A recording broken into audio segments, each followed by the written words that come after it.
Welcome back to another Monday night at Heroes and Hooligans.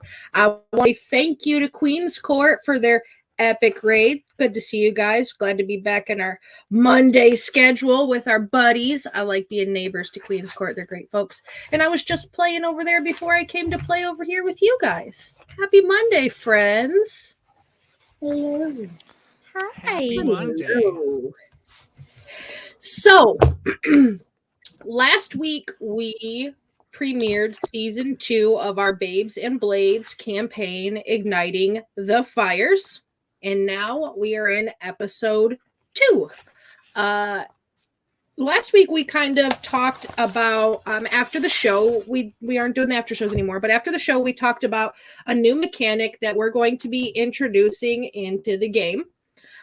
Our players are existing as 2 characters. They have their real world, modern day, sort of supernatural but humanish mortal character. And then they have their in-world fantasy style D&D character. They are navigating between the 2 of these characters via something called the Animus. And we'll get into what the Animus is when we hit the session. So in the first season, they were unaware that they were in the Animus, so there was no adage to them on being in and running throughout the motions of everything. It went as natural as it should have at the time. Season, however, they are all cognitively aware that they are being loaded into this VR machine that allows them to sort of time travel via their genetic memories. So they are fully consciously aware that they are going in. This time it will be a Wednesday morning. They've had time to prepare. They've been on some sort of medications and things like that to help kind of balance it. So we're adding a new mechanic. We are adding a stress mechanic. Each player has 2 characters, and each character has their own stress mechanic based on your Constitution modifier. So I'm going to use Phoebe and Finka as an example. So Phoebe's Constitution is a +2. So they have 2 tabs of stress before they hit a level of trauma.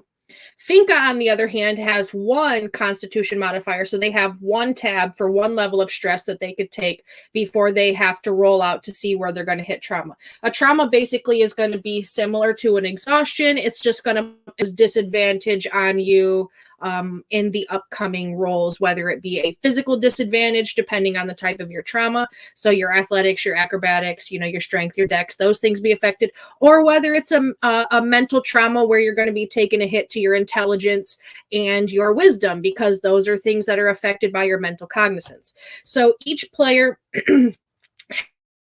has level stress for both of their characters. Jessix has 3, Ofsaga has 1, Phoebe has 2, Finka has 1, Cassandra has 2, Cora has 3, Kara has 3, and Vex has 3, Zarso 1 and 1, and I don't have a sheet for Kira, JJ, so I don't know what Kira's Constitution mod is, but Brianna has 2. Unless they're going to run on the same sheet like Vex and Kara, that's also acceptable. Then we will be at 2, and so that's what I have. So one thing that is going to affect your stress is going to be whether or not you have actively been taking the medication given to you for Project Mako. So 2 players in session 1 chose to not take their medication, 1 because they didn't get juice, and 2 because it wasn't Nurse Kira bringing it to them. So the consequences for these folks are they are going to be rolling 2d6s at what we are going to call disadvantage. You're going to roll 2d6 and you're going to take the lowest number as your score to find out whether you're taking stress or not. The stress scale works on a 1 through 6 scale. 1 is a fail, 2 and 3 being a partial fail, 4 and 5 being a partial success, and 6 being a full critical success. If you did not take your meds, you are going to roll 2d6 and take the lowest. If you did take your meds, whenever you have to make a stress roll, you're going to roll a d6 equal to your Constitution modifier. And then the highest dice is what we're going to take as your score, whether you are or aren't going to take a stress. Make sense? Yes. Yes. Okay. So if we did take our meds, we're rolling at advantage Correct. or just a single die. If you took your meds, you're rolling with d6s equal to your constitution modifier. Oh, sorry. Rolling number of dice. Okay. Equal to constitution modifier, yes. Okay.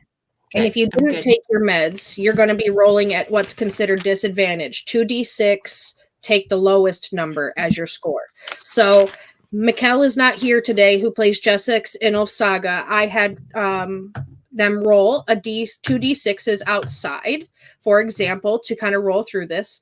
They rolled a 1 and a 3. So they're going to take the lowest number, being a 1, which is a failure on their stress. So Jessix will take 1 stress because you are not in the Animus. Jessix takes the stress.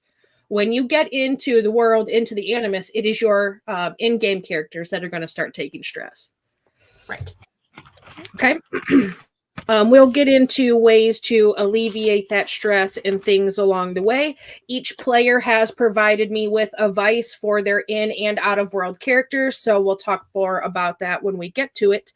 But at this point, I think we're going to jump in to where we ended last week. Everybody ready? Questions, comments, concerns on stress? I will I'm probably have adding to a ask. box to my character sheet. Oh, that's right. I'll Let's come up. the one other person, since we're talking about stress, let's talk about the one other person who did not take their meds. Kara, I see you rolled and you rolled a 1. So that means you will take 1 stress as Kara. I'll put it in my beautiful little fancy tracker. I made you guys a tracker. You can't see it. Fuck you, green screen. Oh, it's so cute. It has So I I colors. made a tracker. It My does have max is color. 3, but I'm at 2 right now then. Do what? My max stress is 3, but I'm at 2 now. Yep, because you had the 1. Critical fail will give you 2. Okay. So that's what's going to be the difference between a critical fail and like a fail and a partial fail. So if you get a 1, if you land on a 1, then that's going to be a full critical fail. You're going to take 2 stress. If you have a partial, you'll only take 1. So that is stress. And when somebody hits a point of taking trauma, we will cover trauma at that point. But right now, we don't need to, because I would like to keep some of my torture devices as a surprise until needed to torture you with. Excellent. Excellent. Yay, torture. So, We all agree to this. I was going to say, it's consensual Yeah. torture, so it's fine. Exactly. consensual torture, that is correct. So, you gluttons for punishments, is 6 a.m. on the dot, Wednesday morning. It is your typical Wednesday morning schedule, being it is 6 o'clock med time. This morning, again, for the second day in a row, Nurse Kira is not there to bring you your medication. You get Steve. Fucking Cassandra. Steve, man. Cassandra, knock, knock. Door opens, meds. Hey, Steve. So, you know what? We don't need to do the song and dance today. I am not in the mood. Swallow pill. Leave.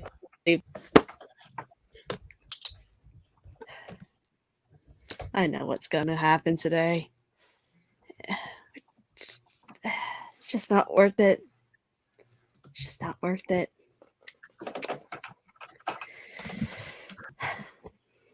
So Cassandra takes her meds. What is Cassandra Yeah. doing? You getting around, getting dressed, all that. Are you preparing any this morning or standard morning routine?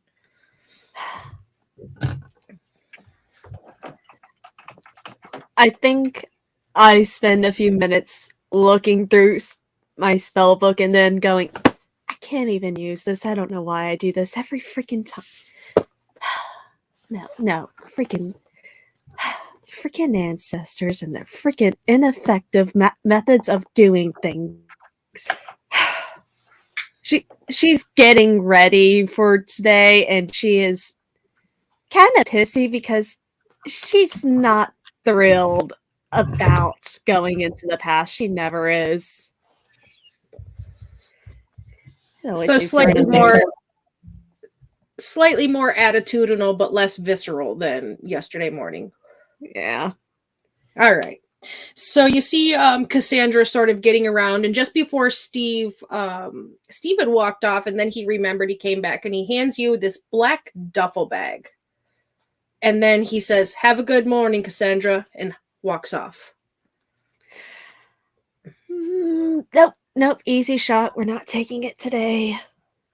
Save it for next time. Might make me feel better after the bullshit we're gonna deal with today. Do you want to open the bag, or do you want to go on about your business and say, Steve? Okay. Yeah, let's see what's in the duffel bag. So you open the bag, and inside of it is very tight-fitting Under Armour style spandex, a pair of bicycle shorts that are cut just above the knee, a t-shirt that is, just a standard t-shirt, but they're that like tight, dry fit material. They have the gray panels on the side of each. The shorts have pockets in the panels because they are functional and not just decorative. And there is, on the shirt is a Hawkins Institute logo. And there is also a pair of gray sweatpants and a hoodie, not a stupid crew neck, because it's not 1995 anymore. Nobody wears that shit. So there's a hoodie in there that says Hawkins Institute across it as well. And there is a tube in there labeled, and I'm going to say this fucking terribly because I am not a medical professional. Bratisefsin, BRATYPSEFFYCIN. Okay, I think I got it. And it's like, it looks like a Neosporin kind of tube, just maybe a little bit bigger. Maybe like a Benadryl or Cortisone 10 size tube, like in that middle kind of size there. So that is in your bag as well.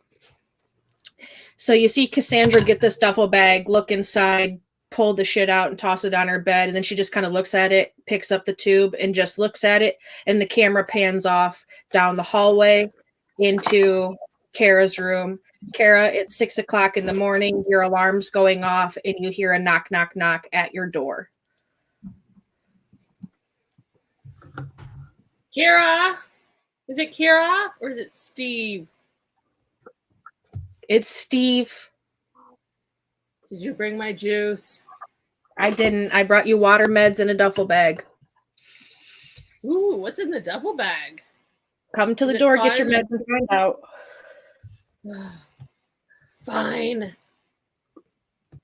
I get up out of my nest on the floor and open the door. And Steve hands you a bottle of water, a sugary Crystal Light pink lemonade packet, and a black duffel bag with your meds. I'm gonna kind of like scrunch my nose up at the Crystal Light, but it's better than nothing. So I'll take it and say, "Thank you, Steve," and then shut the door in his face. And he says, "Have a good morning, Kara," and walks off down the hallway. And I am going to take my meds, but I'm going to take it with the juice that I smuggled into my room yesterday. All right.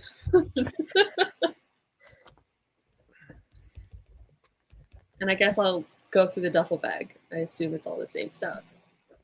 It is. And your hoodie is 3 sizes too big for you because they know that you like to swim around in it, and that's why it's so massive. So you've got like Billie Eilish baggy big sweatpants and sweatpants and sweatshirt. You know, fucking clothes. That's Yeah. the word I'm looking for. I will immediately like make a little squeal and then get my scissors out to cut holes in the hood for my ears. 'Cause they always forget the holes for my ears. Fair. So you see, the last thing you see in Kara's room before the camera cuts down the hallway is her frantically searching through her things for a pair of scissors. She has an aha eureka moment. You see where it looks like the scissors are going to cut, and then it pans off down the hallway. Phoebe, 6:00 in the morning. You're super thrilled to hear the alarm going off. Knock at your door, just almost in sync. Okay. Yeah. Roll out of bed. Head for the door. Ness, Kara, we missed you yesterday. No, it's Steve. No offense, but fuck you, Steve. None taken. Come get your stuff.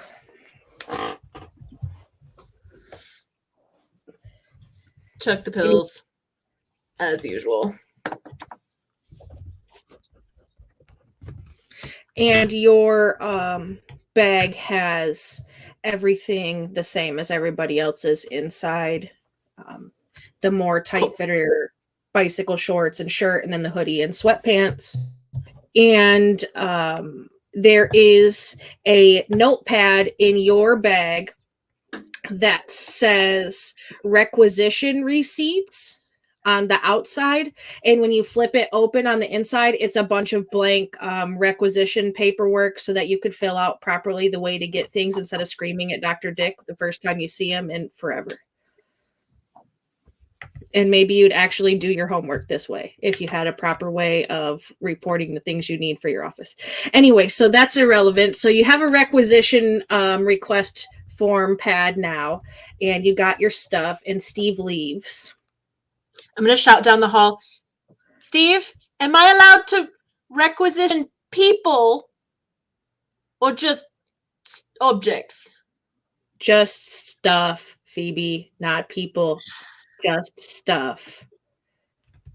They're not bonds of indentured form for that?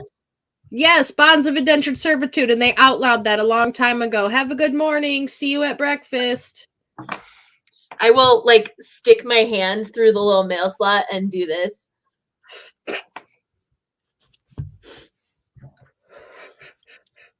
I will take my pills and change into new clothes. And I will fill out like 3 of those requisition forms and just like lay them out on my desk very nicely and very obviously. CPB quickly rushed to get dressed, throw some clothes on, and then meticulously spend time filling out forms and organizing them nicely on her desk as the camera cuts out and out of the student wing over to the medical wing.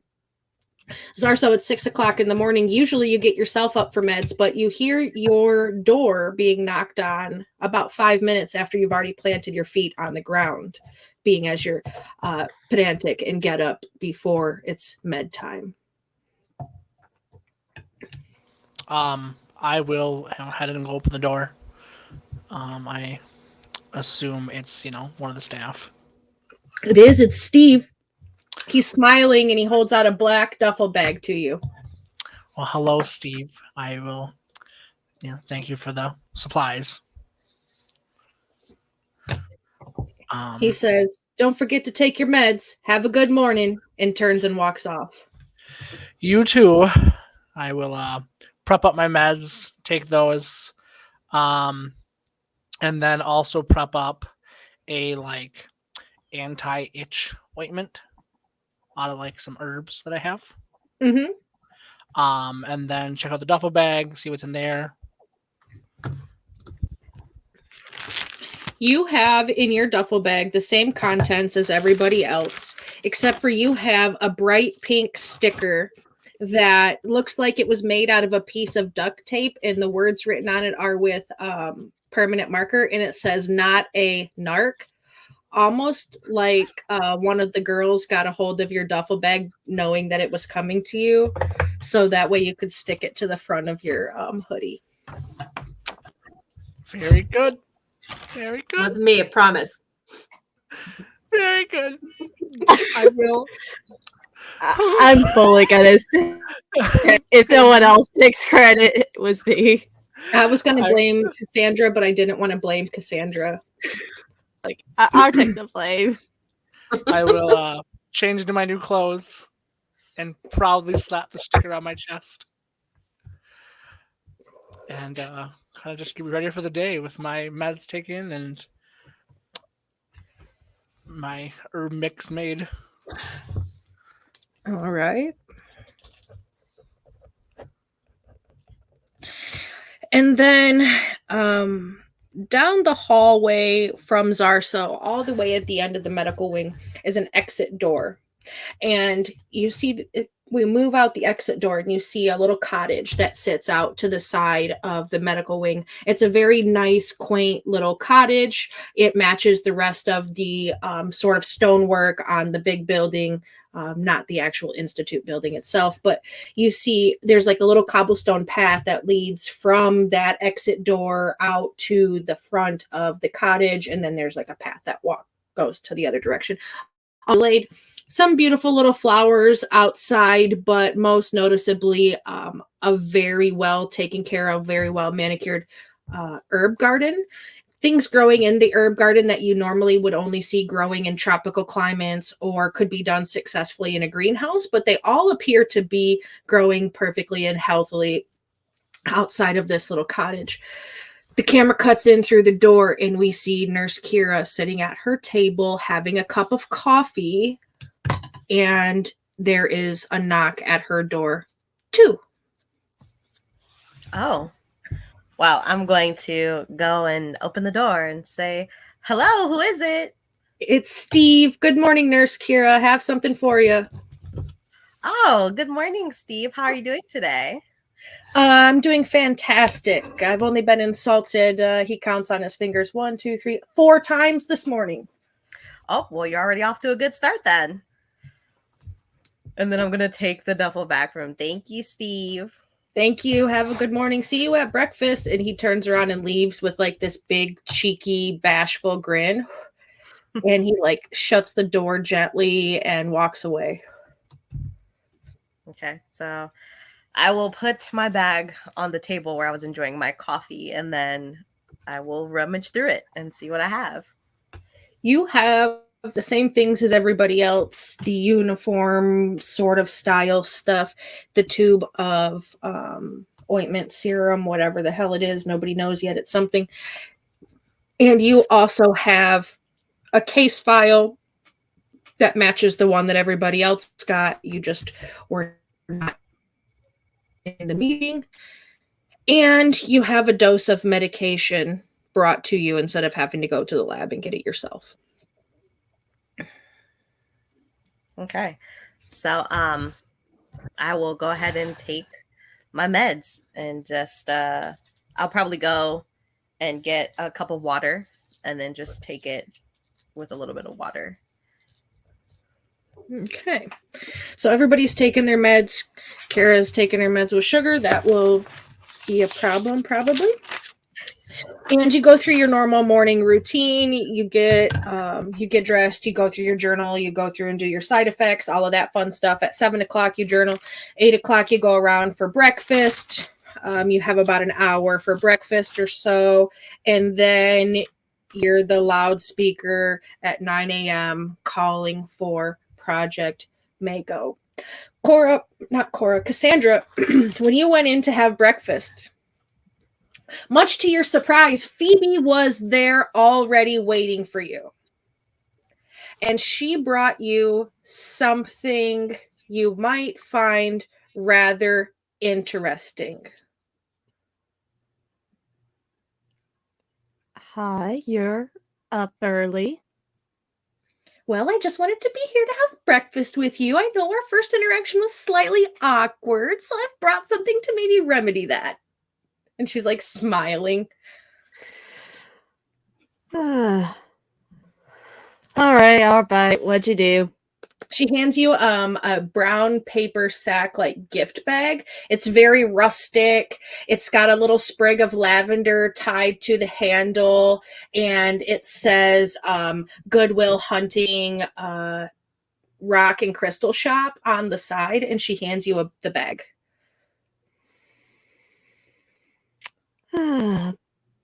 Bribing. Oh, we've resorted to bribing. All right. Bribery, it's just a gift of friendship. Yeah, okay. No. We are not going to be friends. Absolutely not. I will take your bribe. But we are not friends. Please do not sit there and no. You are only going to last. Well, depends on if we actually die in the thing. About 3 more months. Then apparently you're going to be found. No, we don't need to get into that. Let's actually see what you did. Now we're looking in the bag. In the bag, you see a cute little fancy tea ball that has a little silicone finger holder at the end so that it doesn't slip. And it's got it's a little tea ball that's like a little kitty that hangs off the side of the teacup. On the outside is the paws, and the inside in the kitty's butt is where the tea goes. There's like a sampler pack of 3 different teas that are meant for calming the emotions.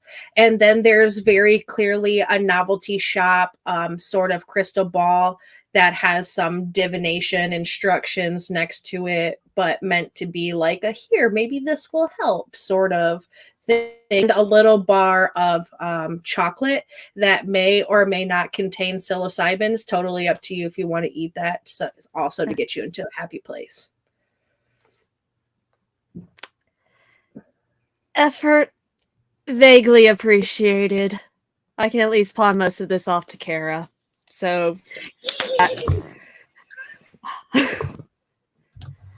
I'm going to walk away now because quite frankly, I am not running on enough sleep to do our little thing today. And I'm walking away. And she says, see you tomorrow. Oh, God. Why are they so happy? Why? I'm just gonna go find Kara. Present. Happy. Well, Kara has found you.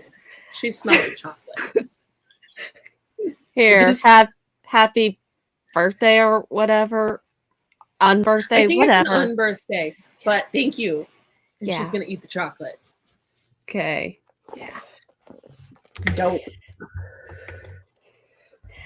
Does this mean we're not doing the whole... Because I have given you chocolate, I am no longer required to do the whole hug thing you believe in doing before we go in, or am I You know still... what? I'll let you off the hook this time. This is good chocolate. Wonderful. Okay, intern has her uses. Wonderful. See how long we can milk that. So you have your brief morning interactions, and he, like I said, 9 o'clock comes around and you get called. The Project Mako ding comes over the loudspeaker, and you're called into the project room. Usually you would go off to the sort of therapy room style study room where you have your meetings with Nurse Kira, but this time you're meant to go into the theater, like the medical theater, though, not like the concert hall theater, in case anybody wanted to be a smartass to me, because I know some of you really enjoy that. So like the medical theater, but not for operating. And that's where you're supposed to go. Still in the same building, in the R&D building, but either way, you get the call. It's time to go, kiddos. While we're walking over there, I want to, kind of catch up with the rest of them, join them, and kind of run up to Phoebe and, hey, I saw you itching the other day, so I actually tried to make this salve to help with that. If you want to try it, out of herbs. Oh, for your scales. That's so sweet. I will very gingerly take it, like I'm afraid it's gonna bite me. I mean, I can put it on myself first. You can see, like, it's not gonna hurt you if that's a worry. No. I honestly don't think you have the guile required to try to poison me. Probably not. No. But Well, it looked painful, so I wanted to try and help. thank And I you. proudly point to my sticker. That was not me, but now I am disappointed in myself that it wasn't me. So. How come I And I didn't will- get a sticker? I will tuck the stuff into the pocket of my shorts. You got chocolate, going on. Kara. You got something better. Yeah, but now I want a sticker. Ooh, Phoebe, can you requisition me some stickers?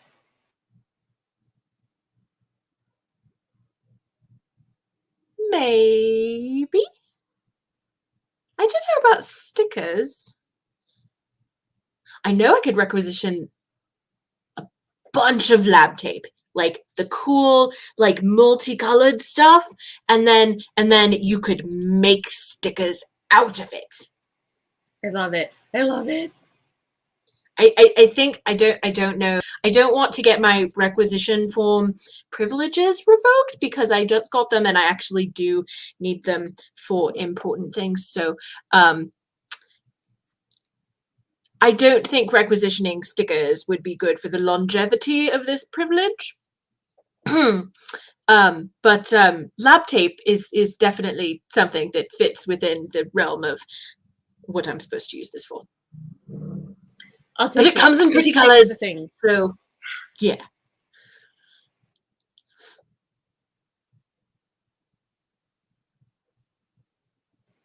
Kara is now happy. All the colors.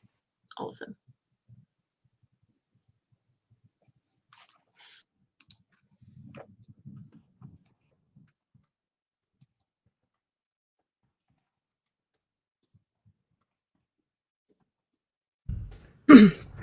So you are walking along and you are talking about stickers and such and things, and Zarso gives you a little anti-scale itch ointment. That's a very sweet gesture of him, actually, for not an arc. And you get into the R&D building and you hit the elevator that takes you downstairs to the sub-levels where the VR theater, where the Animus is.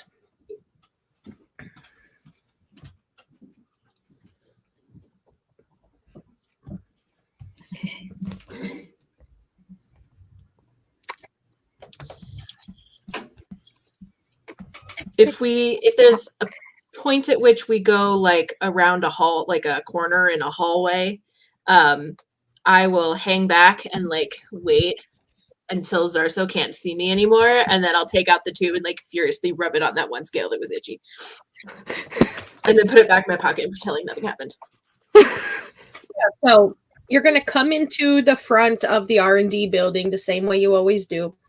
It's very much modeled after a sort of scientific or research building. So that means you're hitting a secretary when you get there. So you're hitting a front desk and the secretary, and they let you back through the first door where there's like it's much nicer back there. There's like a hallway, and then it kind of opens up. And on each side of the hallway, there's 2 elevators, so 4 in total. And then there's like a lounge kind of area right there, and then other hallways that jut off. Think like the inside of like a big bank in New York or something. That's kind of what this little area looks like. It's very nice inside, but it's protected by security at the front. So you get in one of the elevators and you push the button that takes you down, and you're going 10 levels sub the floor that you're on. And you get down and the elevator door dings open, and there's like a short hallway, and then it turns to the right. So there's like a very definitive right hook in the hallway where you could kind of like hide by the elevators for a second to do that. Excellent.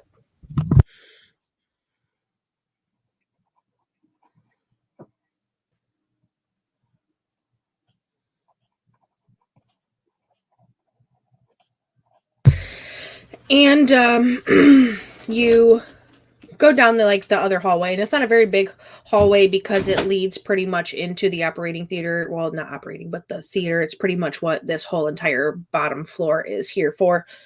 Yeah, Spectral Chris.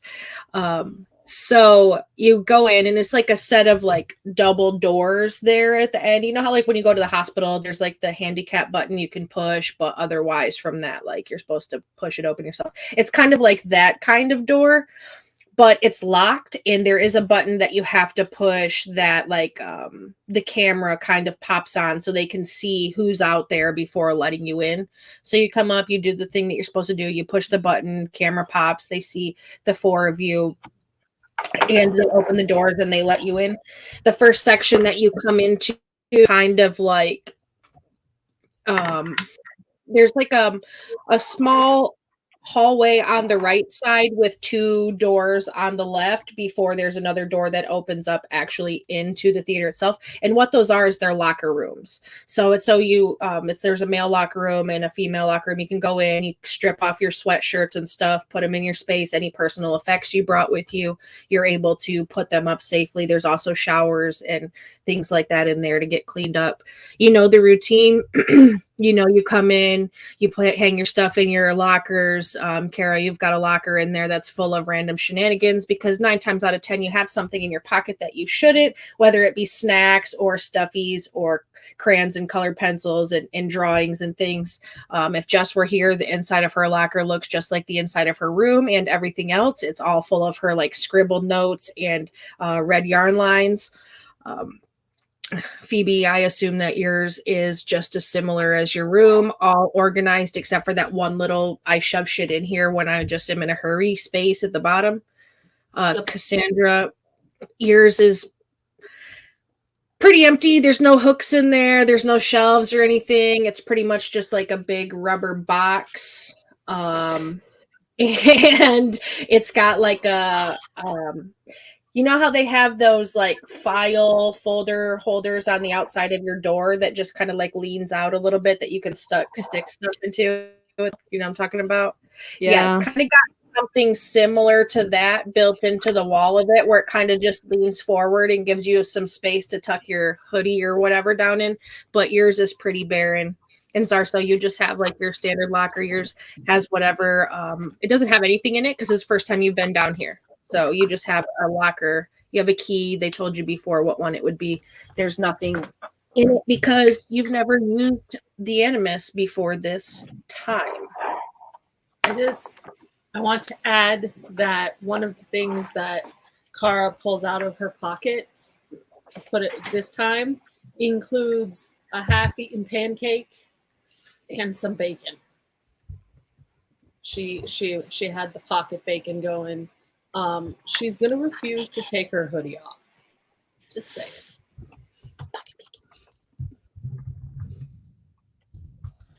Which is standard and why it's 3 times bigger than it really should be. Oh, you guys know me so well. It's if you've been here for a really long time. Yeah, it has. So you do all of that, use the potties or do whatever you need to do. Deodorize before you go in and sweat your ass off in the Animus. Whatever it is that folks do before they prepare to do what it is that you're getting ready to do, that's what you do in the locker room. All of you are in there, and then you do all that and you come out and you go into the theater. And when you step into the theater, this time is the first time you're actually remembering stepping into the theater because you're actively here. And you're not having any of the cognitive issues that you have had before because you haven't gone into the Animus, and hopefully the new medicine will stop that from happening. You see there are several rigs around which look like very high-tech gaming rigs. They have arms that come out on them. They're each attached to a big, huge cable that goes up into the ceiling that looks kind of like a bungee cable that you would see a silk dancer or an acrobat use to keep themselves stable in the ceiling. That kind of good, like climber style good. So that way when the rig is up, that it's able to move. Each one of the rigs is able to be suspended up on that cable once you're in it.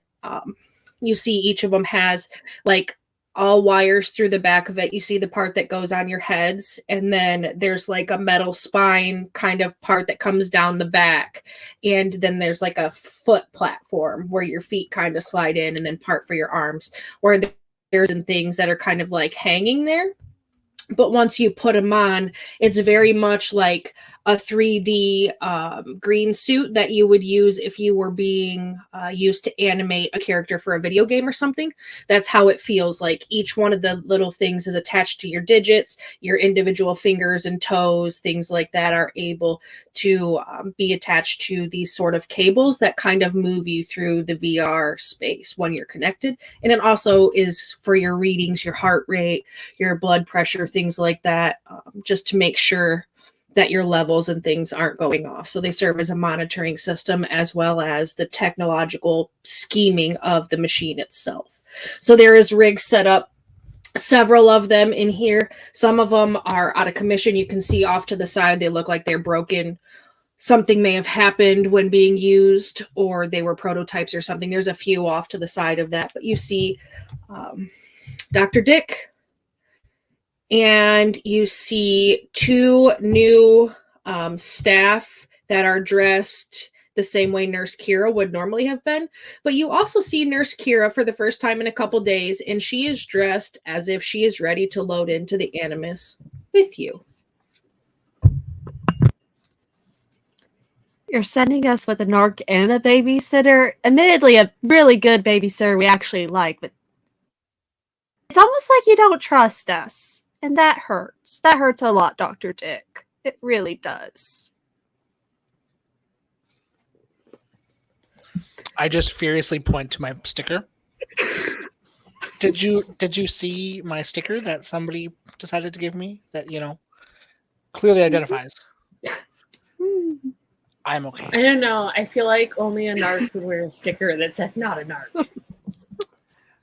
I mean, it was given to me in the black duffel bag, so it was kind of a no-brainer for me. Wait. Is Nurse Kira coming? What? Oh, yes. This will be my first time joining you. And I have to say, I am happy that at least I'm not the narc. You could never be the narc. You're Nurse Kira, and we love you. We know you. We don't know who the fuck this guy is. Have I told you that Steve was not giving me my juice? Steve didn't give you your juice? No, he said I had to have water. Oh, well, I'm going to have a conversation with Steve about that. Yeah, give it. You're going to want to have... Trouble. Oh, it's not the kind of trouble Steve wants to be in with her. Okay, you're definitely going to have to elaborate on that. You can't just drop that kind of bomb and then step away from it. Can you just say more words?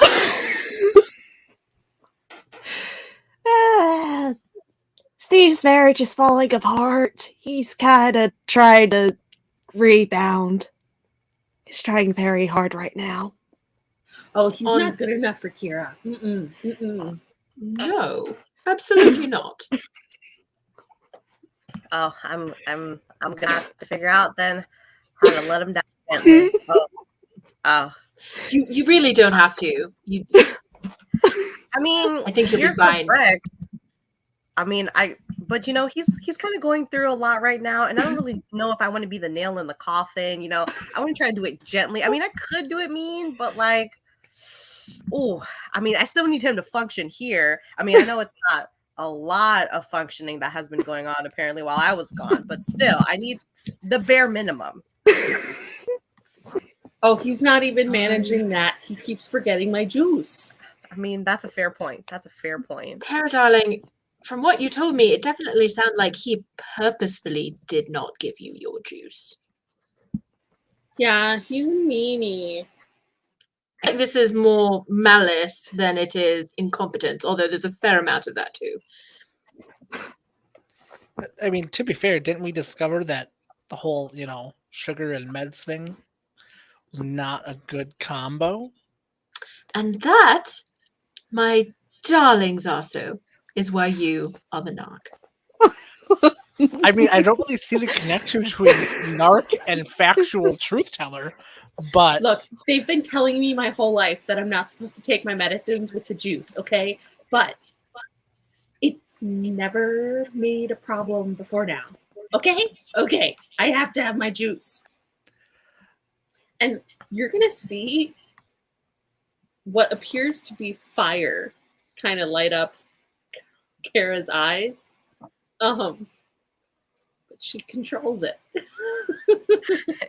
Kira's gonna walk up to you and just be like, there, Kara. Just deep breaths. Nobody's gonna come in between you and your juice anymore. It's okay. Oh, that's why I love you, Nurse Kira. So Dr. Dick approaches where you're kind of like off waiting and asks if everybody has their tube of serum. Syrup? I don't have a tube of syrup. Serum. I have this itch cream, but I don't think that's what you're talking about. No, the one that was in your duffel bag. Oh, it didn't Was taste there a very tube in my good. duffel bag? Yes, there was a tube just- in everybody's duffel bag that said the B Okay. word. I thought that was just for a couple of people. Okay. No, everybody has that. So now that you all know that that's in your bag, who has it with them? I do. And then can I also do a quick insight to see if I can tell if Phoebe put on the medicine I gave her? Fuck you, You- dude. Oh, shit. wait. I just remembered. I'm a divination. I have important rolls. Let me roll those real quick. I may be able to do things. Yeah, go ahead, Zarso. Go ahead and roll, and then Cassandra, you got Portent. Yes, I do. I got a 12. You got a 1. Oh, okay, we're going that way. Okay. Do So not mess with the friend of the divination wizard, especially the one that's mostly crazy. So for a moment, when you walked by Phoebe, you thought you smelled the herbs from the poultice that you made, but it was just a brief flash, and you realized it wasn't strong enough. It might just be her perfume, something like that. But no, you weren't able to tell if she did or didn't. Okay. Also, Phoebe's, I don't know if passive deception is a thing, but it would be pretty high. Because her Also- charisma is a 19, so yeah. I'd like to point out that Kara just uttered the words, "It didn't taste very good." Yeah. That did happen. You weren't supposed to eat it. It wasn't syrup. It was serum. Well, I didn't eat a lot of it. I just licked it. Yeah, good. You weren't supposed to eat it, so it's good that you didn't. It contains of optizumab, betylitra, and synthesulfonomic, and it makes a serum that you will put on your temples before you put the cap on that will help from losing your memories in combination with the medicine that you've been taking and not eating sugar for the last couple weeks. If you haven't, well, it's your own potty break.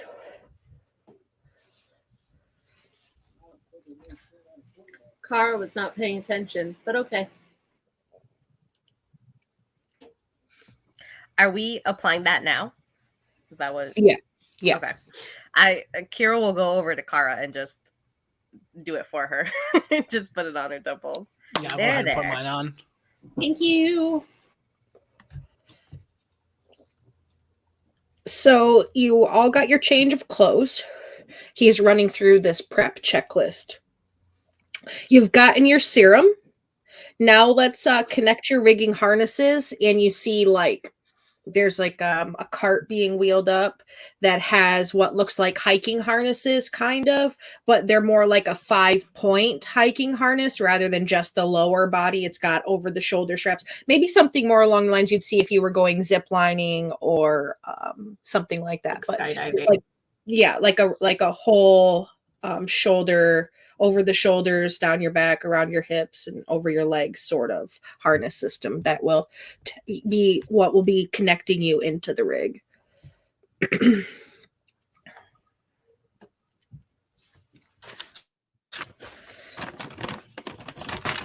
So he gets those for everybody, and while you're getting dressed, he says, now usually I don't ask you if you have any questions about this process, but I feel like you have all been a part of Project Mako long enough, and with Nurse Kira going in with you, that maybe I should do a little explaining. So I will offer you the opportunity to ask some questions.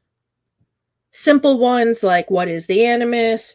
What does synchronization mean? What are the side effects of using the Animus? Things like that I will give you. But that's just really about all I'm going to give you, because that's all I have for you today. Yes, Phoebe? Did you find someone to feed my drakes? I did. Are they actually going to feed my drakes? Well, see, you completely think all of my staff is incompetent, so I outsourced to another student who has the same itch that you do, and I was hopeful that maybe that process might work a little better, being as it's a little more close to home. Fair enough. Sufficient? For now, I will definitely look at how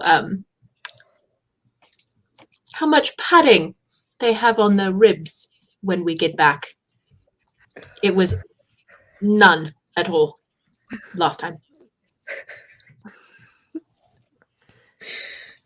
Well, I'm hopeful that he will do a good job. I'm just saying, it will be funding out of your whatever you have if we have to go out and get more because these died of starvation. So it's really in your best interest.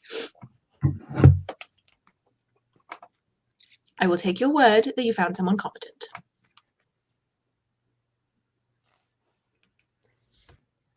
Let's get answers to those 3 questions you gave as examples.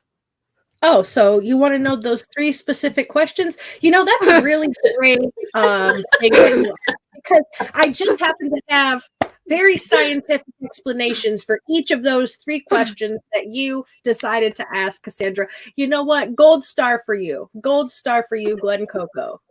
Look at you being the star of the class today, Cassandra. Here, come sit right in the front next to me. Okay. I will tear your throat out, sir. He just Do kind of not patronize me. Do not patronize me. It's not Dr. Dick patronizing you. It's me. It's Huli. It's Okay. Huli. I thought we were doing the Dr. Dick thing. I'm so sorry. No, it's definitely me. So he says, yes, very good questions. What is the Animus? He clears his throat and tries to sound very scientifical.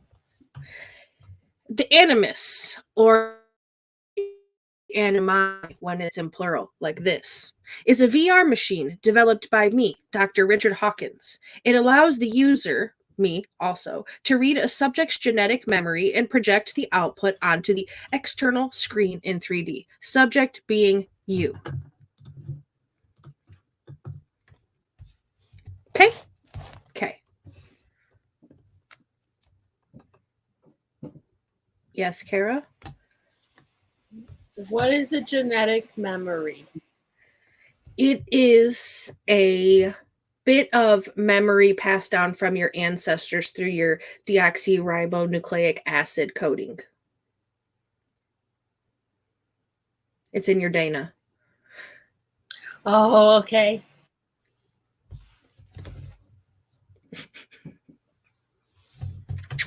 Now, when you're in the Animus, you'll need to go through something called synchronization. What that means is you'll need to synchronize your current movements through the memory with actual memory as well. So there will be different synchronization points all throughout. Synchronization is physical representation in the Animus and measurements of its users' adherence to the memories of its ancestors. So essentially what it's doing is it's monitoring how closely that you're following through the historical path, up to a certain point when you're meant to go and change the things, as you well know. Following the genetic memories exactly as they happened results in a full synchronization and consequent access to certain repressed ones. So if you were to follow the memory exactly as it is, you would have the opportunities that may have been repressed before. A loss of synchronization originates in expulsion off the path, then it would eject you from the animus, which could be very physically painful. So please try to not do that. If desynchronization occurs, the simulation will restart from an earlier point. So essentially what's going to happen is if you were at the gates of Mordor and you desynchronized, you're going to be shot all the way back probably to the Shire to have to do it all over again because you didn't synchronize in the points in the middle of there, if that makes sense. Synchronization can be lost if too much damage is taken, more than 3 civilians are killed, or excessive offenses are given to the sacred ravens. Synchronization can be restored by escaping combat and taking a long rest. Everybody with me? He kind of looks around to make sure like everybody is picking up what he's putting down as he's explaining. You said how many civilians? 3. Okay.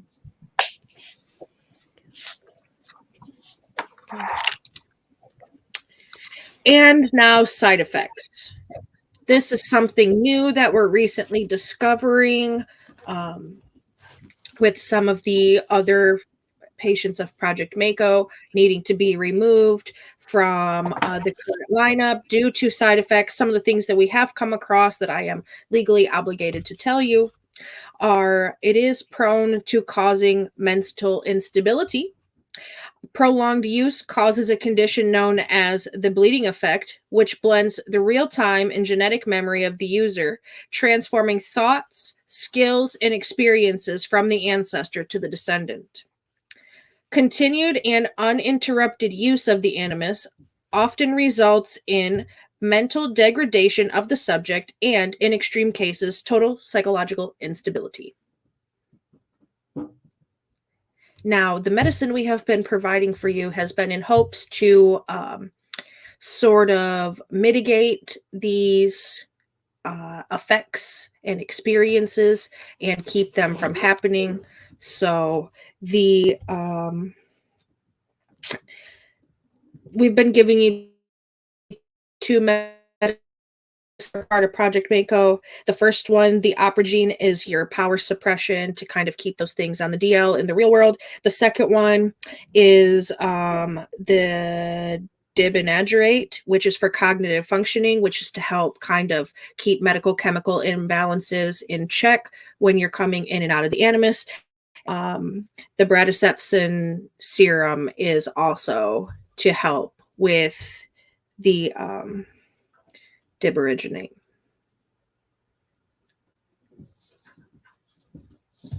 Okay. Those were big words. They were pretty big words, weren't they? Yeah. Stay in this thing too long and you go woo woo. Oh, well, we're already woo woo. Even more woo woo. Bad woo woo. Oh, well, I don't want to go in it then. That's why they You say give that us like they're these giving us a pills. choice, dear. Yeah, I was gonna say there's not really a choice in the matter. I mean, I could burn the building down.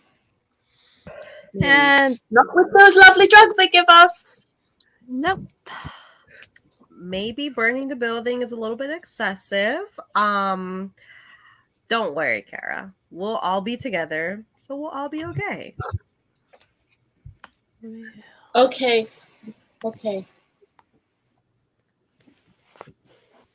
Yeah, I can barely light a sterilization candle in my laboratory. And I'll look over at Hawkins. Not that I do that ever. He just kind of looks back at you and shakes his head and puts his file down on the little desk there, and kind of moves towards the control console and starts like flipping switches and getting things powered on. And you see like lights power on above each of the rigs that are going to be in use. And he says, "Okay, rigging harnesses are connected. Now it's time to plug in." All right, let's just get this over with. I'd be like, all right. I feel like before I would get into mine, I would like go around and walk around the room and make sure that everybody else is okay and that they're secured in. Like, are you good? You're okay? Okay. Yep. Every other time that this has been done since Nurse Kira has worked at the Institute or come to the Institute, you have pretty much been involved in sort of the control aspect where Dr. Dick is running it solo. So this would be normal habit for you to go through and check everybody's harnesses, make sure that they're all in place. The gel that you got, the serum in the tube, is very similar to the kind of gel that they put on pregnant ladies when they're going to do the ultrasound. It's that similar kind of texture, except for it's meant for your brains and not for your bellies. So it's kind of like that. So you know could check all of that, make sure everybody had it, and get all of their fingers on, make sure that they're connected correctly and all of that. Like, still very, even though you're going in, it's still very much like a project that you've poured a lot of your own personal time, both at work and out of work, into. So it's still your baby a little. So you want to check and make sure everybody's set up and ready. So that would be typically normal for you. And then the two staff members, once you did that, the two new staff members that are working with Dr. Dick today will come and make sure that you're completely secure in your own rig. Before Kara gets into hers, she will bound around and forcefully give everyone else a hug, except Cassandra, because she promised her she wouldn't for the chocolate. Oh, thank God. She'll almost hug you, but then she'll remember and she'll back off. Fair. Thank you. I will welcome the hug openly and very exciting.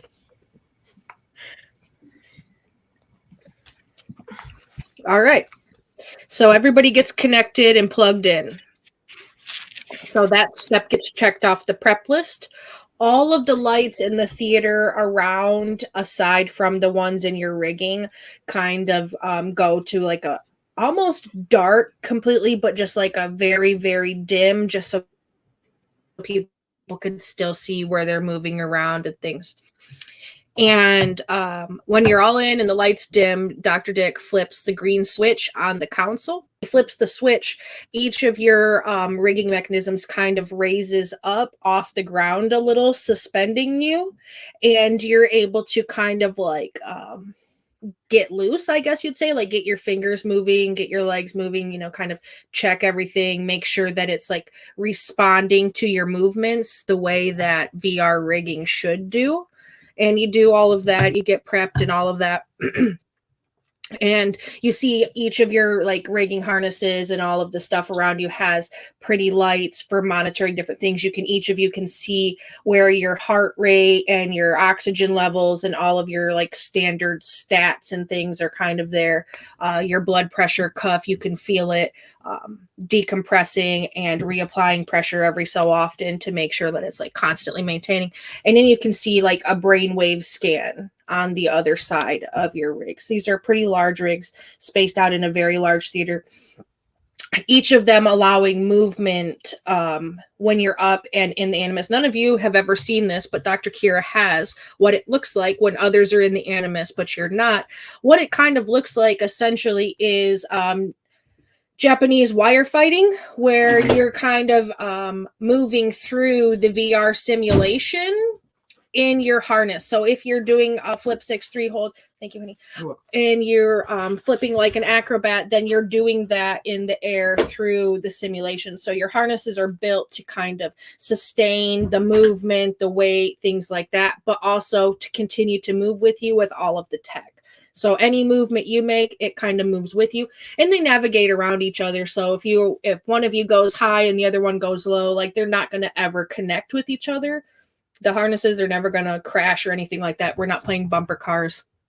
They will all move around. So if you decide you wanted to go 3 kobolds in a trench coat, it will, in the simulation, feel that way, but the harnesses outside of that are never going to stack on top of each other like that.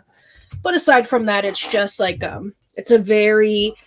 it looks like you're filming people who are wearing the green suits when you're watching it from the outside.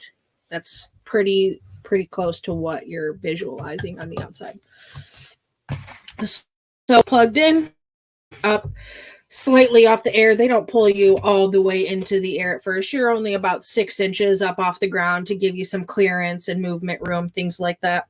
And you see the lights kind of start to flicker between reality in your eyes. The lights kind of start to flicker between reality and what most of you recognize as Sumer Kula, as you can feel the rig starting to quote unquote heat up, even though it's not an actual heat. Like you're starting to get in, and you feel like the snap when you're snapped into the Animus, and then everything around you visually changes. And you find yourselves back in the land of Sumer Kula. For those of you who have never been here before, I'm going to give you the big map before we move on to the actual area that you are. So this is the land of Sumer Kula. It is very massive. When you guys were here last time, you landed in Taun at the Sacred Tree, which is kind of over here, this area here. Oh, I didn't want that box. I want this other one. You landed here last time. This time, you are landing someplace different. You are landing in Hala, and when you ground out in the Animus and you are completely in there, when you start checking your belongings, Finka, I'm sure the first thing you're going to do is reach into your pack and check on your dragon egg. Also grab your map. Am I not mistaken? Right. That is accurate, yes.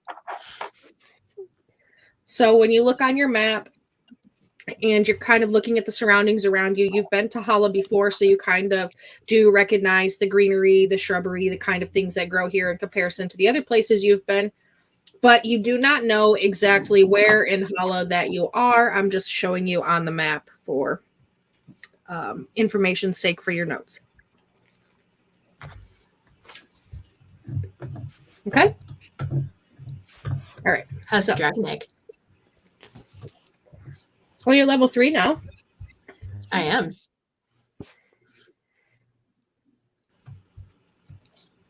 How did we Level get 3, right? here? So each of you were kind of...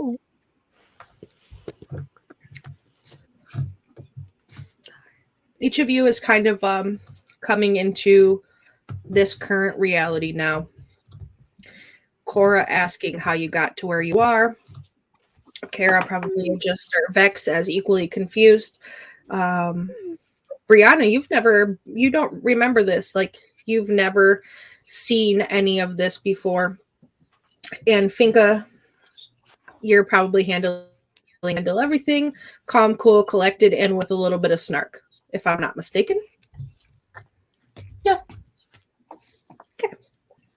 So you find yourselves kind of on a cliffside, kind of not. You're in this sort of space where there's waterfalls, and it's like very high cliffs on each side, and there's like a gully that runs kind of down the middle, and you're up on one of the sides where you can look down and see the waterfalls coming down from the big river in front of you. So this is kind of like where you're at, what you're seeing when you get there. And it is kind of actually dusky dark out. So this is what you're seeing in the sky as well.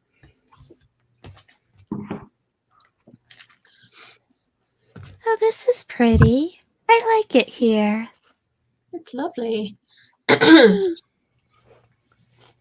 would just be in complete and total awe of everything. Like, wow, this is incredible. Vex. Um, Vex is going to be explaining the surroundings to Cora as best as she can. I think I remember one or two auroras when I was a little kid. They didn't I happen assume well I'm enough. with the group, kind Yeah. of just like awestruck. You are with the group. Everybody is together. Okay. I'm gonna bound. Vex is gonna kind of like hop over to the faces that she doesn't recognize, and be like, "Which one of you is Kira?" That'll be me. Okay, and then she's gonna hug you. She'll also hug Zarso, but she wanted to hug Kira first and be like, "You're pretty." So Do you guys look different than your like what's visually what's going on here? Yeah, I would say that I'm taller for sure. And I have, instead of my hair being short and curly, it's now like braided in the front and then the back of it is curly. And I am like this super tall. I'm in this white and gold outfit, a paladin suit, like armor and everything. And I'm gonna hug Vex back and be like, "Oh, hi, Kara, hello." Oh, I'm Vex now. And did you notice the ears? The ears. The ears are pretty awesome. Yes, yes. So you can call me Brianna here. So as you guys are going through this kind of interaction of recognition between the real world and the genetic memory, those of you who took your medication find this seamless integration where it feels like the real world kind of fades away and those things are but a distant memory and the genetic memory feels real. And that's the sort of mindset that you're put into. Those of you who didn't take your medicine or are feeling stressed, have any sort of stress on you, your integration and synchronization points are not as easy.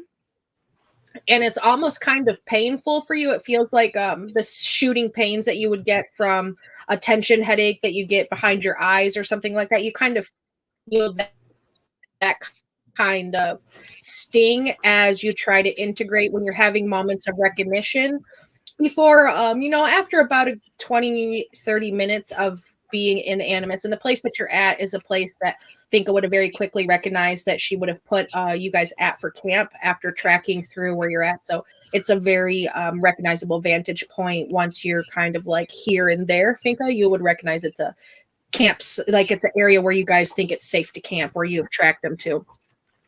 But Vex, you have this sort of like searing pain coming in and out every couple of minutes. But about 20-30 minutes into it, you're fully into the mindset at Vex. And you're kind of detached from reality. It feels more like a distant memory rather than an up forefront, something you're thinking about. So Why are you here?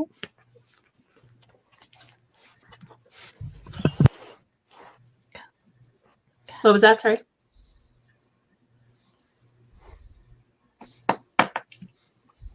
Good.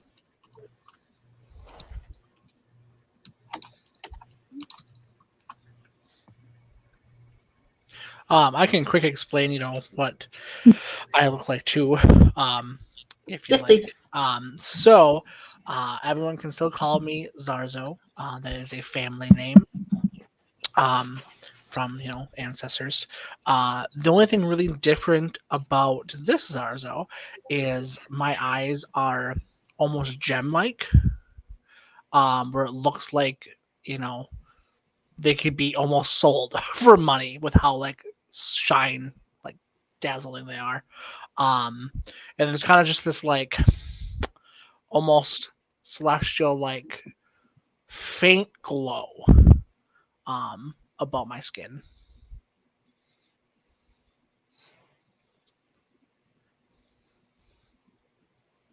And then I will give, Vex a kind of side hug back when she came over and did the hug. And once you guys kind of get settled into and synchronized in the Animus, you kind of recall your meeting of Zarso and Brianna.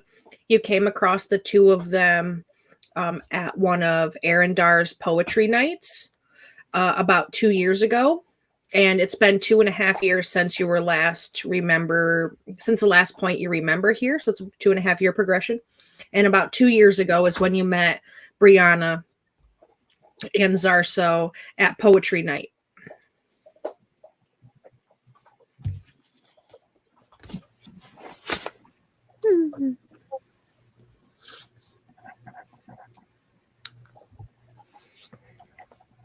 I like it here, but why are we here? I'm very confused. Why are we here, DM? Obviously, we're camped, but like, Right. So when you come back into your sort of memories and figuring out like what you're doing, think of you when you get camp set, you pull out your notes about the time Cora's asking, what are we doing here again? And in your notes, you have the name Selphos, the city of Selphos, which is where you're headed to a political council meeting.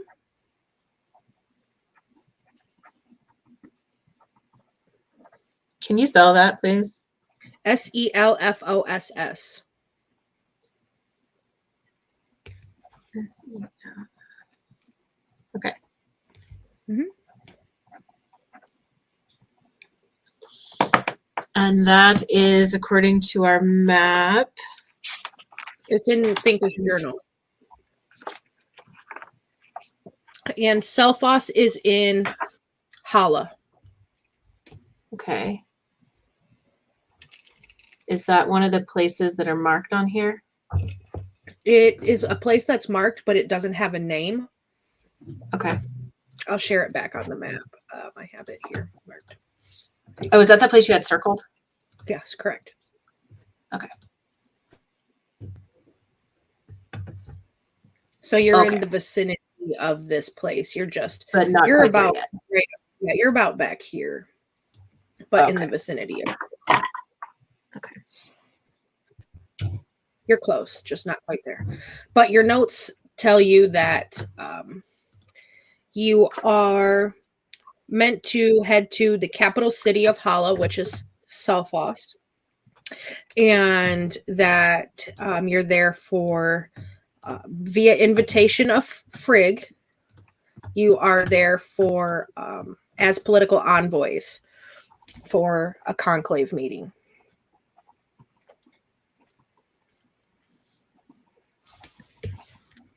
I'm assuming all of us know this, right? Like we all know Yeah, this you information. all Okay. know, but Finka has it in her notes for when Cora asks her ever so forgetful questions. Okay.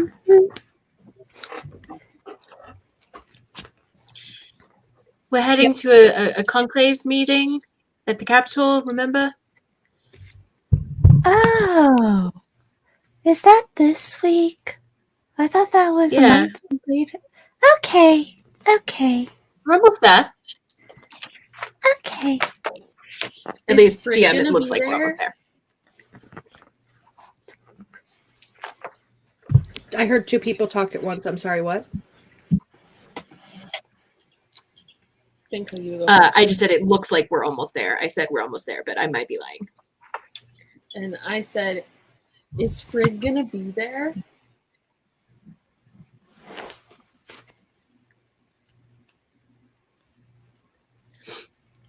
I think so. He invited us, so Well, because I made a new soup and I want to show her that I made a new soup.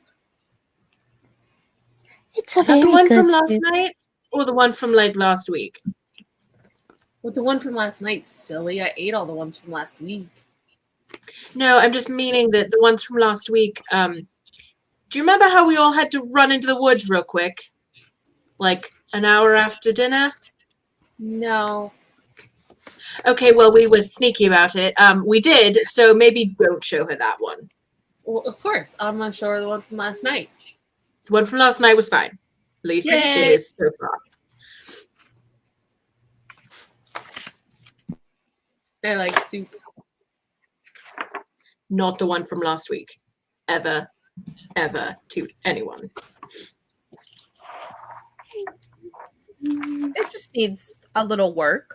Just, a little work. The one from last week. The one from last night, fine. It's beautiful. Delicious. Maybe a little salt. I wonder Yeah, I if it was don't the think mushroom. salt was the problem. But sure. I liked last week's soup. It was good. I liked it. It was. It actually tasted pretty good, but then, the insides were unhappy about it. Yes, very unhappy. Violently unhappy. But Violently unhappy. Insistently unhappy. Bex is kind of Anyway. writing down your guys' comments. If anyone happens to look over at her drawings, though, it's less like words and more like drawings. Like she drew a mushroom and like a carrot and salt, and she's like crossing out the salt because you guys didn't want the salt. And Yeah, I don't know if the mushrooms were bad or if the meat was bad or if the mushrooms The were fine. They were just weird mushrooms. I don't know. The mushrooms were fine. There's never anything wrong with the mushrooms. Why would you say that? Why? Because there are some mushrooms out there that are weird and don't agree with some species' digestive tract. yeah, but none of them have tried to kill us since the first time. That is true. Yes, I'm not talking about those sorts of bad mushrooms. I'm just saying the ones that, make you have the shits for a few hours. The ones that attacked us, we should find more of them. I don't Right. like it when my food attacks me, though. That's No. weird. I don't like it when anything attacks me, really, mushroom or otherwise. Regardless, speaking of dinner, DM, have we just made camp, or is it clear we've been here for a while, we've eaten, and it's bedtime? No, it's like to the point where you have just kind of, when you were snapping in was when you were just kind of like getting settled in to start pitching camp, right? Like you had found the place, you were putting all your gear down, doing your scout arounds and things like that, but you hadn't quite set camp. So I assume that's what you guys were doing now. I'll make soup for dinner. Well, sure. I'll run off and see if I can find some protein to add to the soup. I can go off and get some herbs and spices and stuff. See what's around for that to add to it. Okay. Let's talk about your terrain, where you're at now.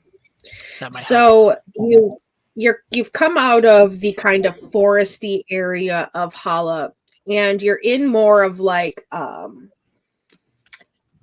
kind of tundra-y setting, but not cold tundra, where it's kind of very rocky, very barren kind of. You get some kind of plants growing, but they're ones who have extremely long root systems, and they're very small, not really substantial. not really a lot of wildlife. There is a river nearby where you have put camp, which is probably why you decided to put camp close at this spot, because there's a river in front of you and then you're protected on the one side by, the cliff.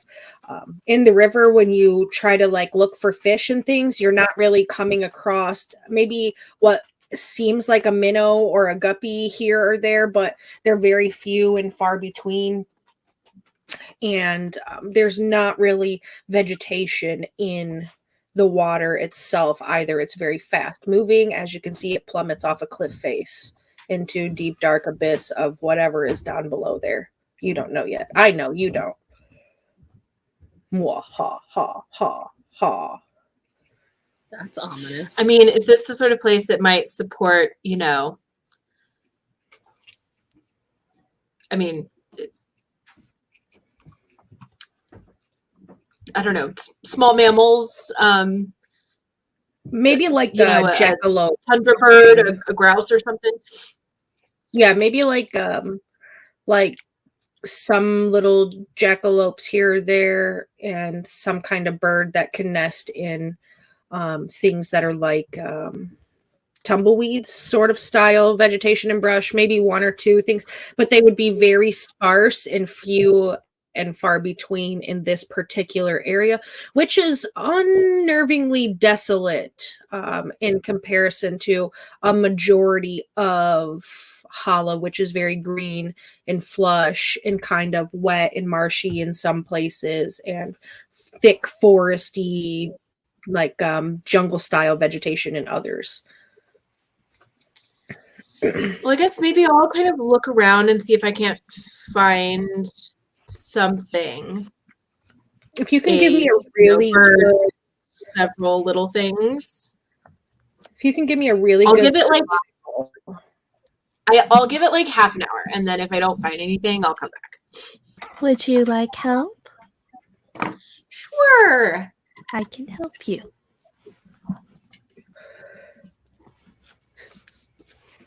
What kind of help?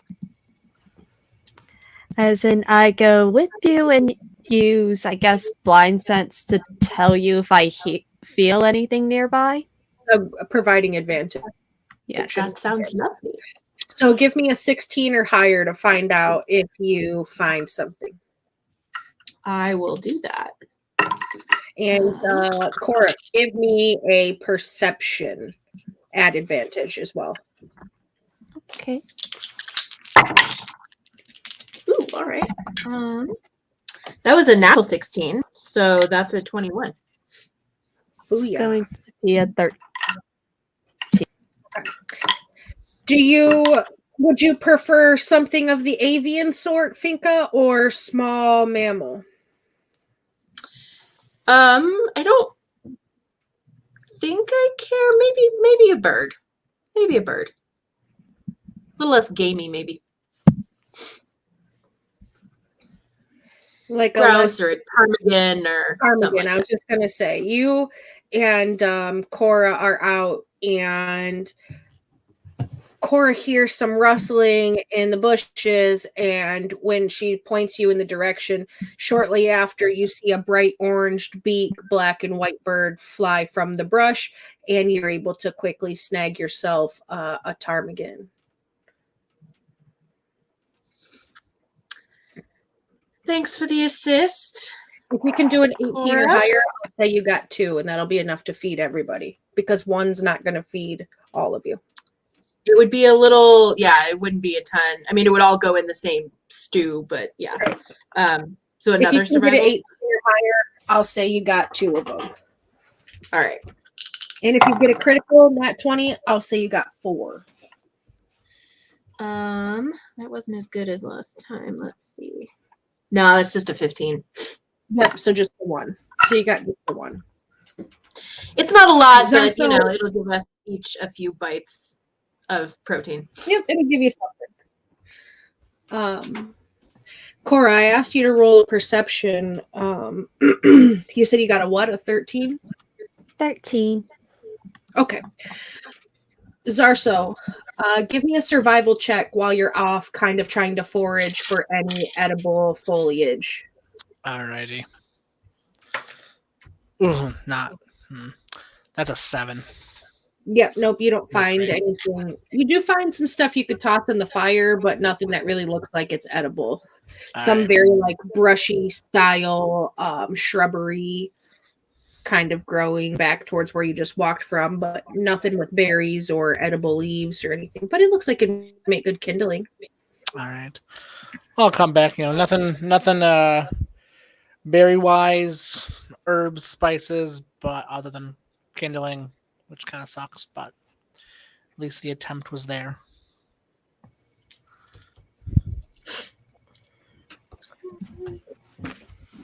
So would I have had any sort of like standard trail rations with us? Well, what kind of things, since Vex has taken up soup making, has she regularly been carrying around? Now, clearly, we know last week's soup ended up being a little hard on digestion, meaning maybe some of Finka's pocket bacon had spoiled, or some of the vegetables you had been carrying along since you're just learning soup. You didn't notice the little green speckles and flecks that were growing on them that are not spices and seasonings, but actually pre-medicinal penicillin. So mostly potatoes and carrots, because once Vex discovered that she actually liked carrots, everything has carrots in it. But mostly potatoes. You probably have a small sack of wild potatoes that you've dug up along the way and some carrots you foraged. They won't be the most exciting and large sized carrots and potatoes, but you have like probably a bundle of 5 or 6 of the little natural ones that are like about this big and about this big around. Maybe some purple and white ones in there too, like a mix of wild carrots, and a couple, probably like a handful of the smaller red kind of potatoes. Okay, so Vex will have like chopped all of that up and has thrown it into the stew pot. But mostly at this point, it's just carrot potato water. Maybe a little salt and pepper. I'm sure we have that. But based on last week's soup, I think Vex used a lot of her salt stores. So yeah, you probably do have. Maybe Frigg gave it to you when you met her a couple years ago. She gave you a little traveling spice thing for your bag. It's just like this little wooden slides open, and there's like some little pouches, like some little wooden pockets carved out in the inside, and there's like a space for salt, basil, and oregano, things like that are in there. But you see pretty much everything you've used since you've had it for quite some time. And you're down to mostly the things you don't really enjoy. One being fennel seed, and the other one being the black pepper, which always seems to make you sneeze when you're trying to make soup. And you didn't want boogers in your soup because Cora very clearly told you it made an awkward textural difference whenever you sneezed into the soup as opposed to when you didn't. That was such a diplomatic way of putting that. Cora always manages to say it in a way that doesn't make Vex feel bad. Yeah, that's why we explain it that way, right? Because Cora and Vex have this like endearing relationship, and Cora's really good at softening the blow. Cassandra is rough and tumble, and so is Cora, but in a nicer way. That's hilarious. Well, the bird won't give a ton of protein, but it'll at least help give the soup a bit of flavor. Oh, yes, very much so. Vex is going to kind of haphazardly field dress it. There might be a feather or two that ends up in the soup. Oh, wait, you missed one. Can I help you with that? Oh, I like help in the kitchen. I will be your sous chef. I did my part. I'm gonna go put my tent up. Call me when there's, food.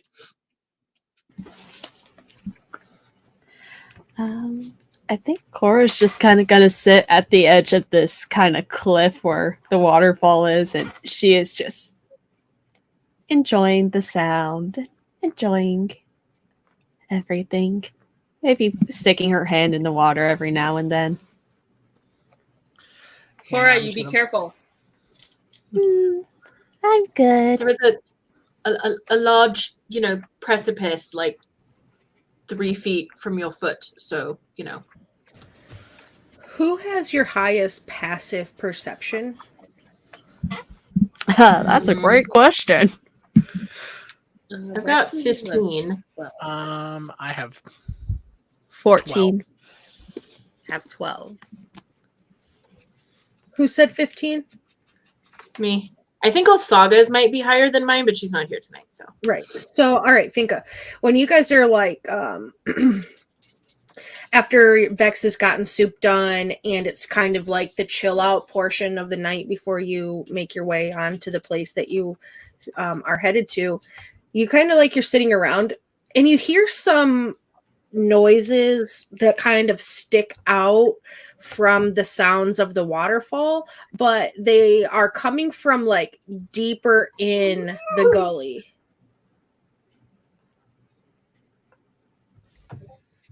like water rustly sounds or like bush or tree rustly sounds. So it's coming from down past like the waterfall and stuff, and the crag / gully there is very misty. You can see down about 30 feet before the mist kind of takes over, so you're not sure or what's down there, but you don't know what the noise is. It just kind of piques your interest that it's something different, opposed to the standard noises that you're hearing around with, the sound of the river rushing, the water of the waterfall falling, the, plants that are there rolling around and being very bristly, things like that. All right.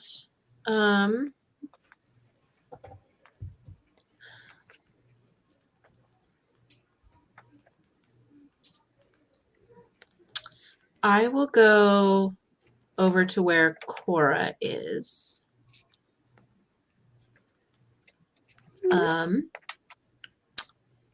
Cora, darling, your hearing is quite good, right? Yes. I thought when I was over there, I heard a noise sort of coming from down in the ravine that didn't quite fit with the regular waterfall noises. You take a listen and see if you can hear it too. Okay. Just gonna walk over to where she pointed out and I guess sit down and listen. See what I can. Your perception at advantage. Okay. That is going to be an 18. Yeah, so you two hear some sort of noise. You're not able to kind of pinpoint what it is over the crashing of the waterfall and things, but you hear something that just kind of piques your interest, escaping its way through the mist every so often. Jesus, jungle dog, quit. Do you hear that? Huh. Yeah. I'm gonna go see what it is. Wait, what? That is a terrible idea. There is slippery rocks and mist and mostly slippery rocks. Did I mention the rocks are very slippery? And it's like a sheer cliff face, darling. Like this is a multiple person endeavor if we were to do this, and a not at nighttime sort of endeavor. But it sounds fun. How about if we go investigate in the morning? But what if it's gone in the morning? I'd be okay with that. Mostly I'm worried that it might come and try to eat us during the night.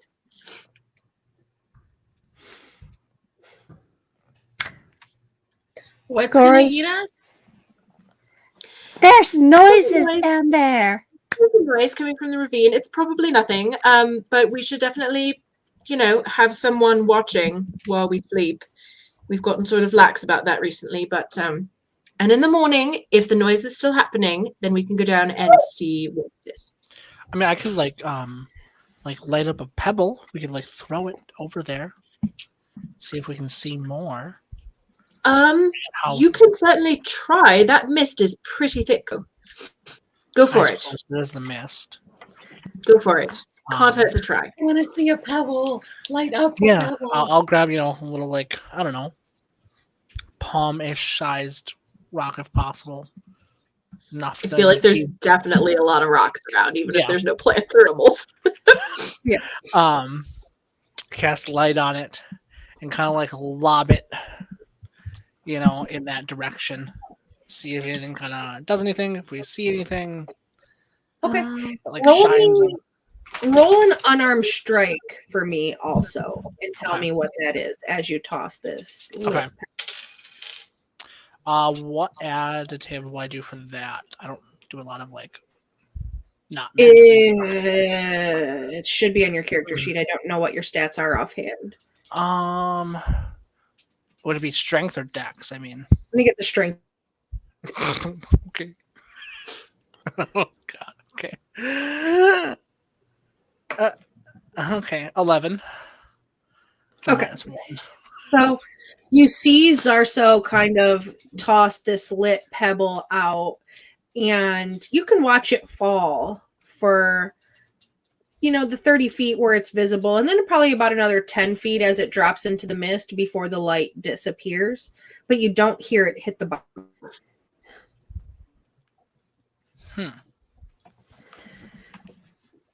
That was not as exciting as I thought it would be. I mean, a little. That's exciting for you. Um, I'm gonna light another one and kind of hand it over to Vex.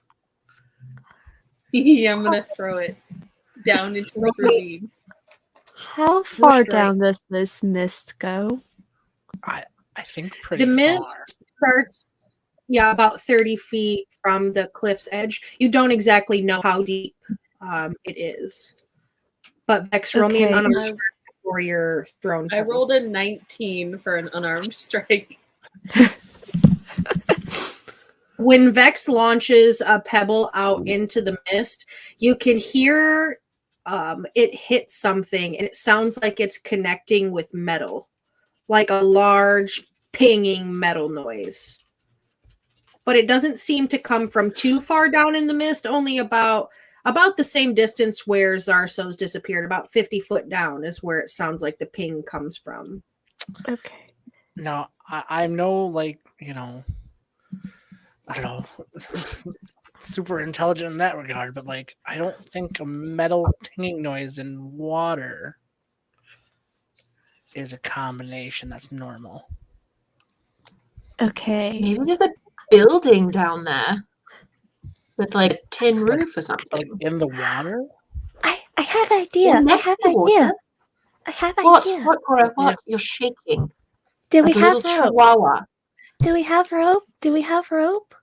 Of course we have I rope. do. Okay. I mean, okay. I'm sure we do. We should do it in the morning though. If we actually like, Yes. Like I No, said. no, look. Light. grab the pedal light. Okay. Tie rope around person and then levitate over and then I can do the druidy thing and I want to clear go. I the wanna fog a bit and then you can see things I outside mean- of mist, right?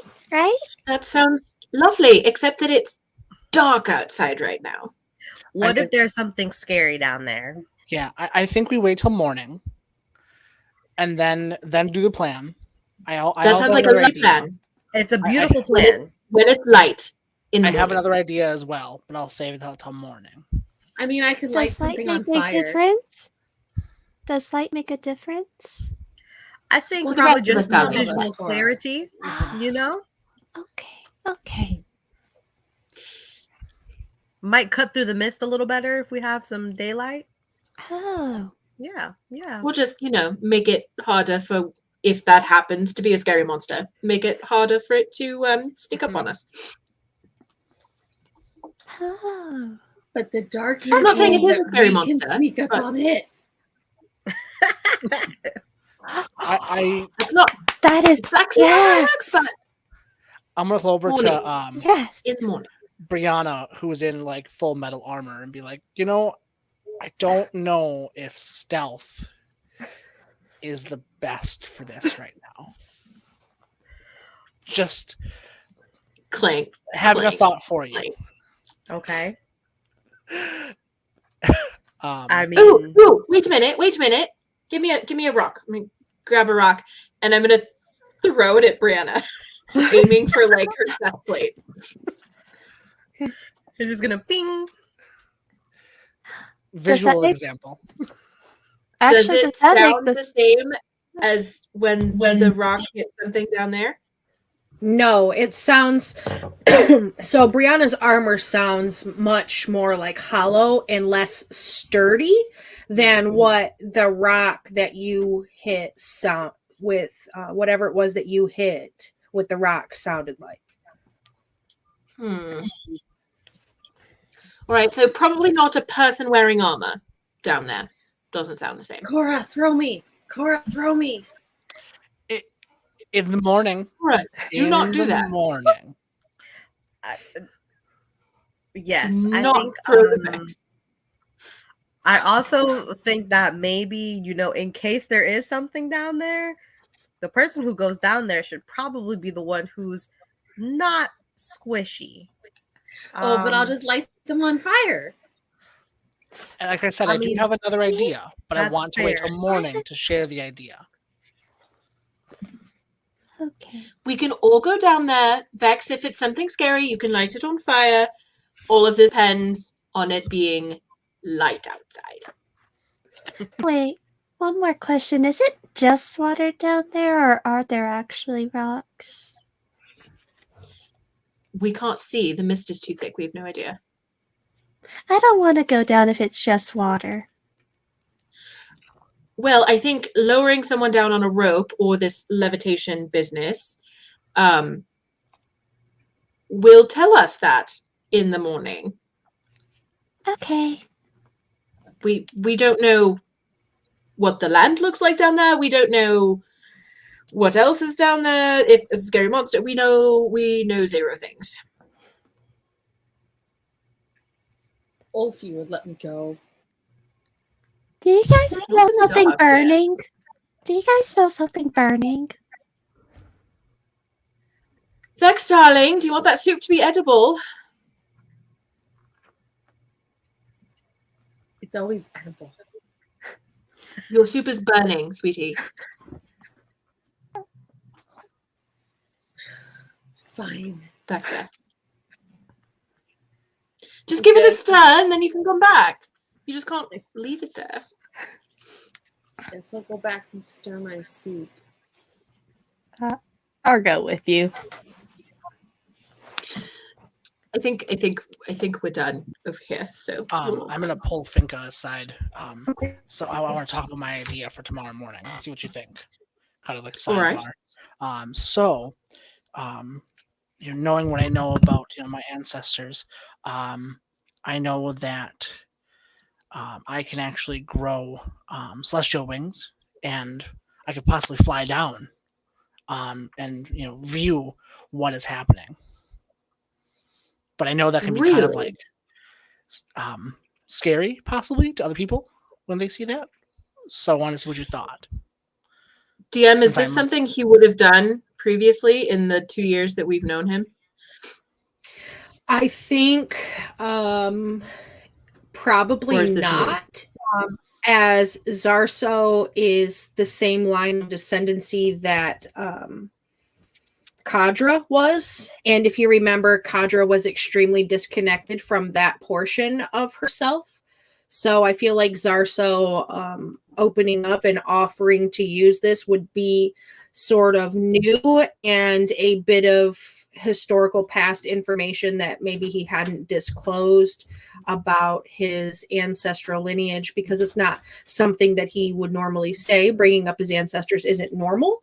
So for him to like offer that, it probably, knowing as like cynical and skeptical of things as Finka is, it's probably raising red flags like, wait a minute, I've known you for 2 years and I've never seen you fly. Why is this the first time hearing of this sort of situation? Because there's been a few skirmishes and things that have gone on that maybe flying could have probably been helpful, but it was never used. So it's probably one of those.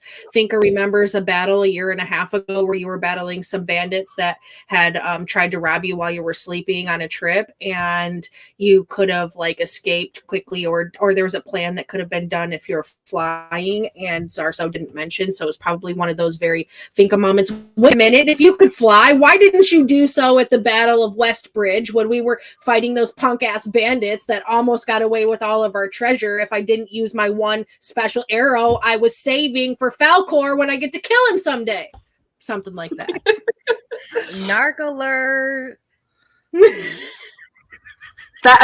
Yes, that's happening like in the the little like 2.5% of my brain that is still Phoebe. What's narc? What's that? Narc what? What? I don't know that word. That's a pretty major skill. Is this new? It would have been really handy at like 17 think so. points in the last 6 months. I recently have felt, like kind of, I don't know how to describe it, this like almost scarring on my back that, and then one morning off by myself when I was just foraging for stuff like I've been doing, it kind of just happened where, wings popped out and I didn't know what to do, so I didn't come back right away because it was kind of scary to handle. And these things can support you. They're not just, decorative. Yes, I did. I mean, I tried it out after the initial shock of, oh my god, I have wings. I did try it, I don't know if I could carry somebody else. I don't think that'd be a very good idea. Maybe someone small like Vex. Possibly. I'm definitely more, book study type than carry somebody around type, but if we did the right plan with it, possibly, but that could be an option. I just don't want to like scare anybody, I feel like you'd be a rational one to talk to about it. Of course. Well, that's good to know for whatever we end up getting ourselves into tomorrow, but in general.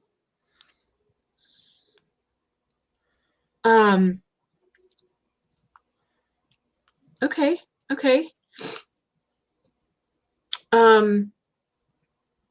Yeah. Soup's ready. Oh, okay, perfect. Food. Well, let's chat about this tomorrow more.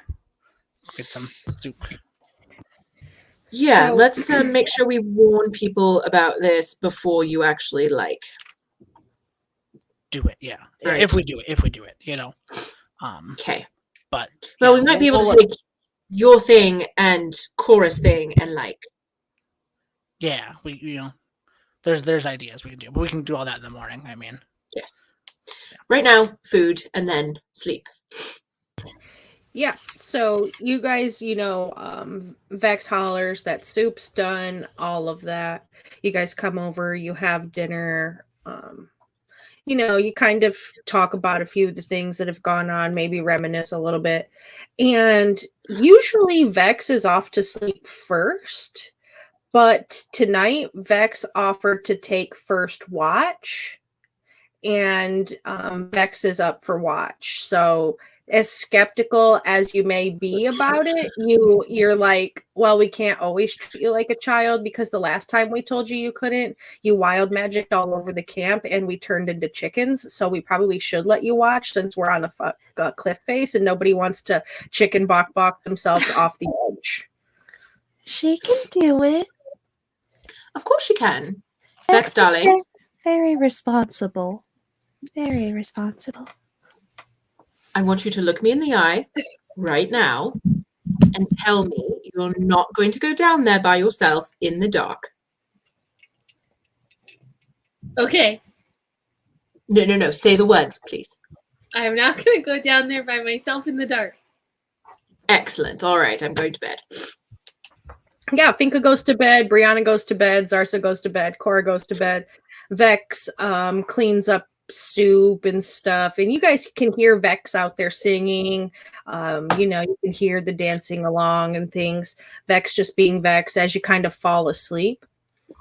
And once everybody falls asleep, Cora, you hear a familiar pitter patter coming towards your tent, and it's Vex at your tent door.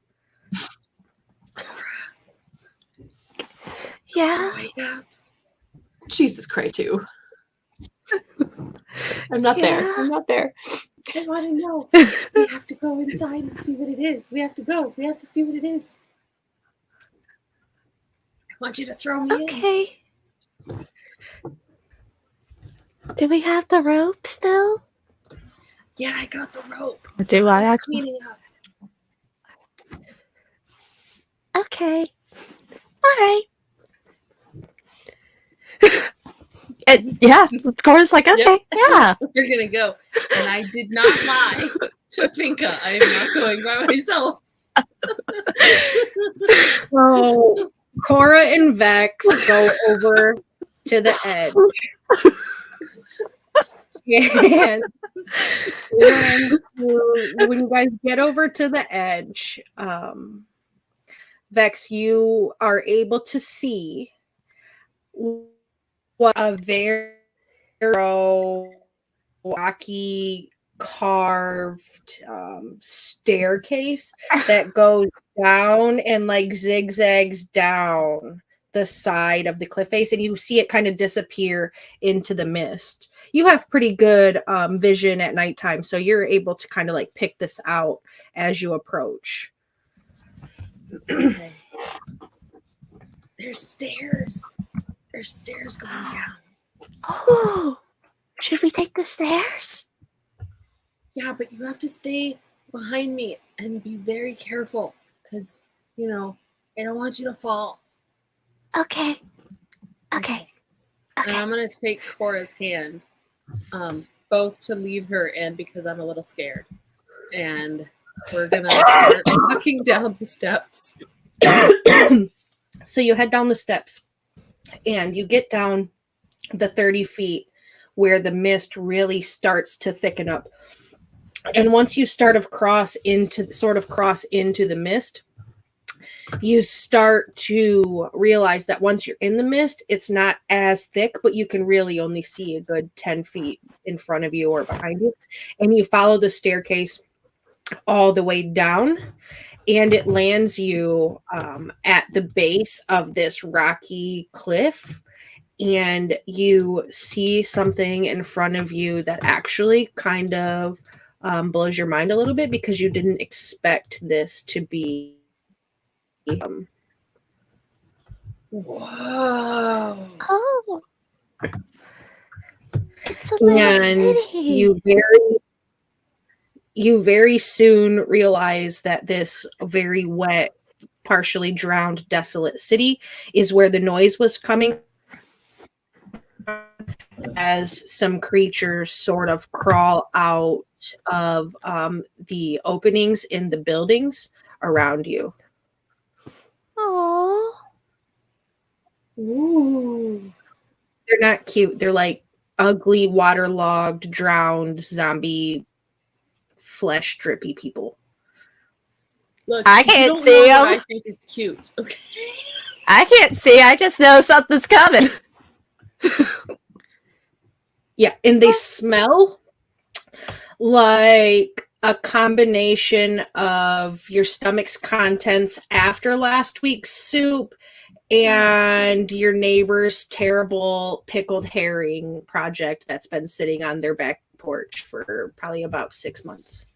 Yeah, I'm not going to enjoy that smell. And the smell is going to make me not enjoy whatever they are. Yeah, you're definitely not enjoying them at all, but they seem to be enjoying the scent of you as you see them kind of like pick their heads up and sniff the air as they head in your direction.